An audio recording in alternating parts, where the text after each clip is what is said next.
Hey folks, hi, welcome back to another episode. And today we're going to be talking about WAP, right? I think it's interesting, or it's interesting to me. What I'm going to try and do is have a series every Friday. Like I'll try and do every Friday conversations on like really bad advice. Just really stuff we shouldn't listen to. And we have to understand that in the world that we live in, it's not just about somebody telling you something so it's bad for you. Generally, there's really bad advice in books, in movies, in culture in general, all around us.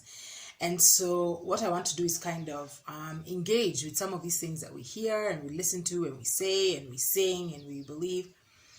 And sometimes things we don't even believe, but it's catchy, and so that's what we focus on. That's what we like. I'm going to try and stop shaking this thing so much, but I'm such a hand. I talk with my hands. Anyway, so today, our first episode on really bad advice is WAP. Let's talk about WAP. For those of us who don't know, or who claim not to know as Christians, WAP is a song by Cardi B. And essentially, it's a song that objectifies women. And I remember I was once just going to read through the lyrics, like to show parents, what people are actually, what's actually out there, and to kind of confront the various things that are out there that are being said in the song. But that song is just too explicit, guys. You may like how it sounds and all sorts of things, and it's entertaining to you, maybe, or maybe you just like Cardi B and her stuff. But yeah, it was too explicit to read. So essentially, it's just talking about women's genitalia and how there's just buckets and buckets of fluid flowing from genitalia, all sorts of things. It's quite nasty. Then there is, recently, it was named Song of the Year. And then during the Grammys this year, they performed the song. It's by Cardi B and Megan Thee Stallion. They performed the song and were simulating sex, and all sorts of things. So they came under a lot of fire for that, because folks were like, the Grammys, we watched the Grammys with our kids, even though I don't know why people still do that. Yeah, stop watching the Grammys, but stop watching the Grammys with your kids. Okay, anyway, the reason that I have a problem with this song is it objectifies women. But the bigger reason that I have is people take this level of objectification as empowerment, as acceptance, as love, as a form of security, which it isn't, right? It really isn't. And to me, it's a worrying thing that we have come to this place where we think that in order to show how secure I am in my body and in what I do and in what I say, I have to be the most explicit version of myself. And we equate exposure with expression, and also exposure with self-awareness, or being comfortable with ourselves. And the one thing that I've learned in all these 18 years of learning and teaching about sexuality is that life is rarely what people project it to be. Many of us put on the best face we can, and we show ourselves. We like to show ourselves, put your best foot forward, in essence. Yeah. And it's no different when it comes to sexuality. And usually the loudest person, sometimes the loudest person saying the most outrageous things is not the most secure person, is not the most comfortable person, the person who's comfortable in their own skin. That's number one. Number two, if you love something, if you treasure something, if you value something, generally you protect it. You don't just expose it to everything. And I'm just saying, like, just look at men and their cars, right? If a man goes out and buys a Range Rover today, and then you even ask him, it's like, oh yeah, we're going due to this place, and I'd like to borrow your car. Number one, the first thing you'll be told is no, unless you're like his mother. But even the way you take care of it, you insure it, you make sure that it's serviced, you make sure that the fuel you're putting in is right, you make sure that it's covered, it's protected. And we do this, even think about the way we treat our phones. Sometimes you buy your phone, you will buy the cover for the back, you will buy the screen protector, you'll get, depending on the amount of money, you'll get insurance for the phone, and then you'll take care of the phone. If you value something, you take care of it. You don't just give it away to every single person. You don't just act like it's a worthless thing. You act like it's something that you care about. You act and speak and communicate that your actions actually communicate that this thing is valuable. So when it comes to our sexuality, we are told that it's the opposite. Yeah?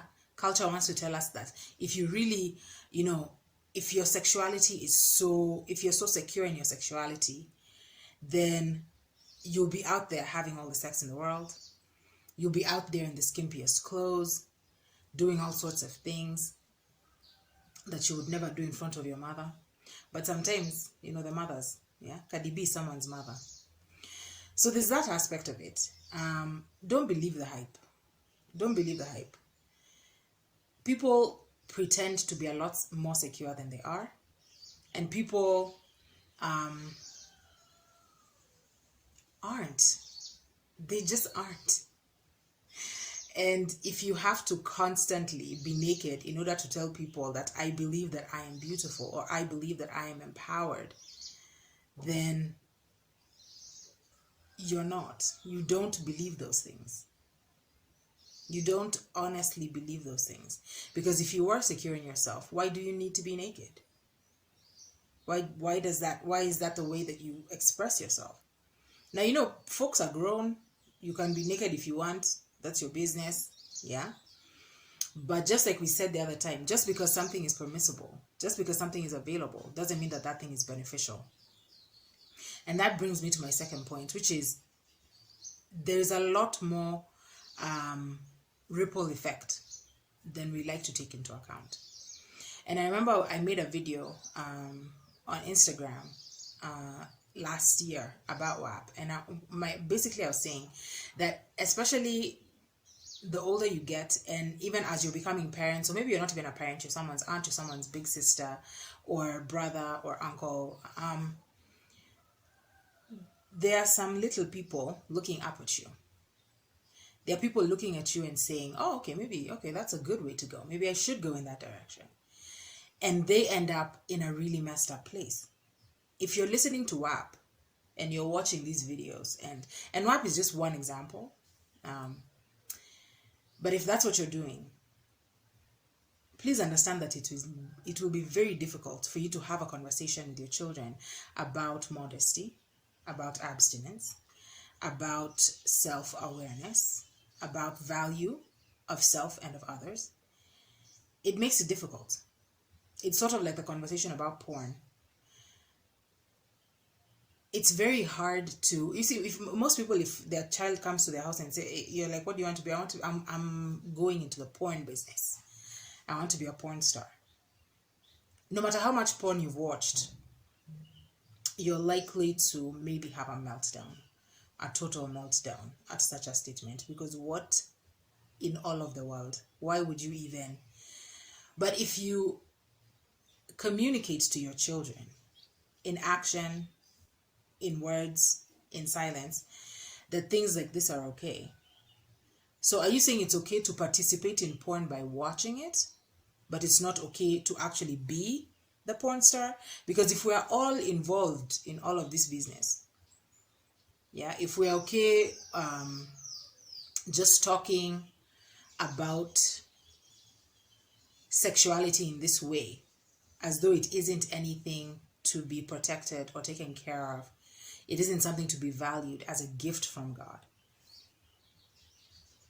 Then what should stop your children or someone else's children from doing it? If it's not a moral issue, what is standing in the way? What is stopping them?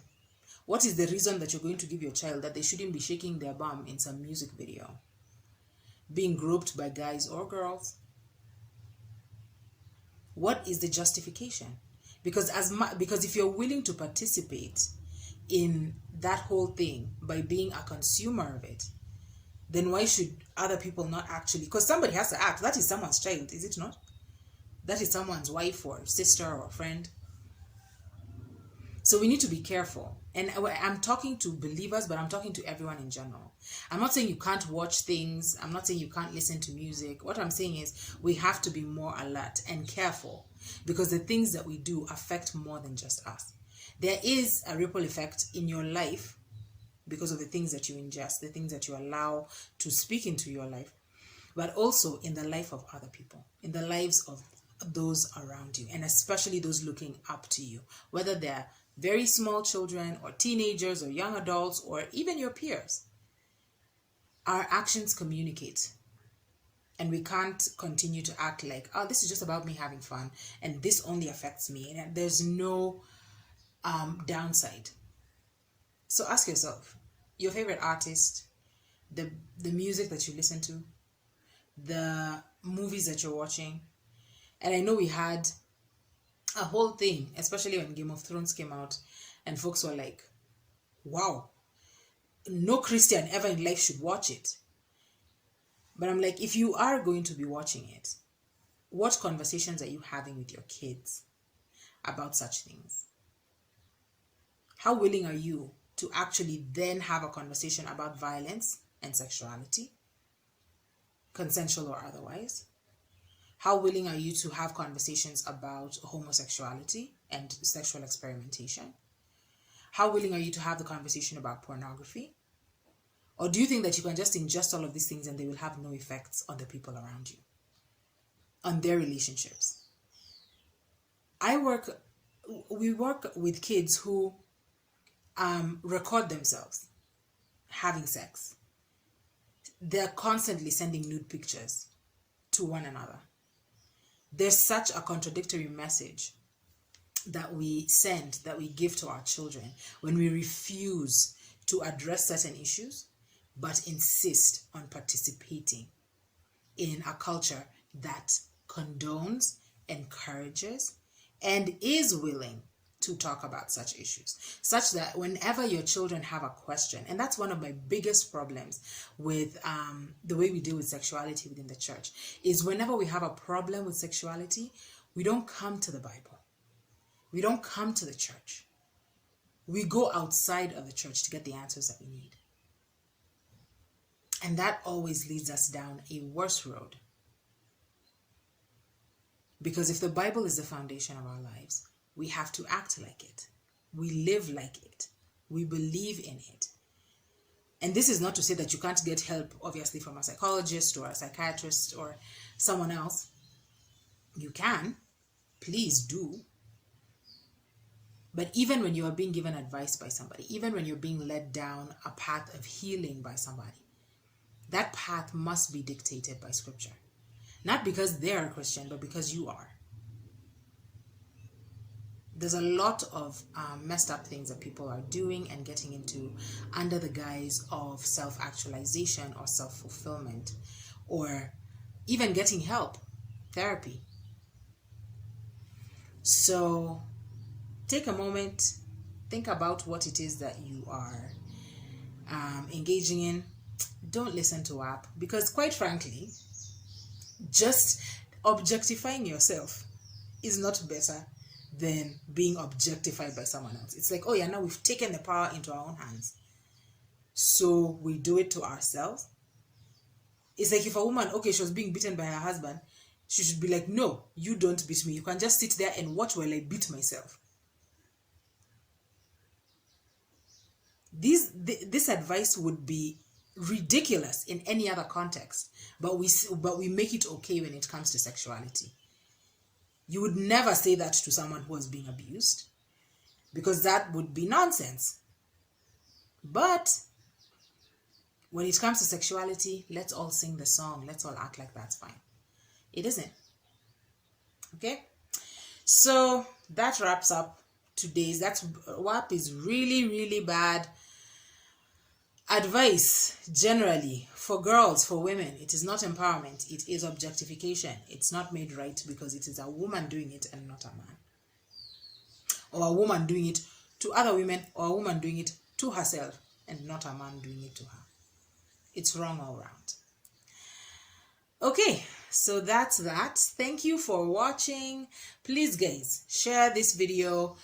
Subscribe to the channel if you haven't already. Please like this if you did. And then please be willing to have this conversation in your friend groups, in your home, with your people. Have the conversation. Within the church, we have to have conversations that are uncomfortable. And as you start to have them, you will realize that they're not as scary as you think. Okay?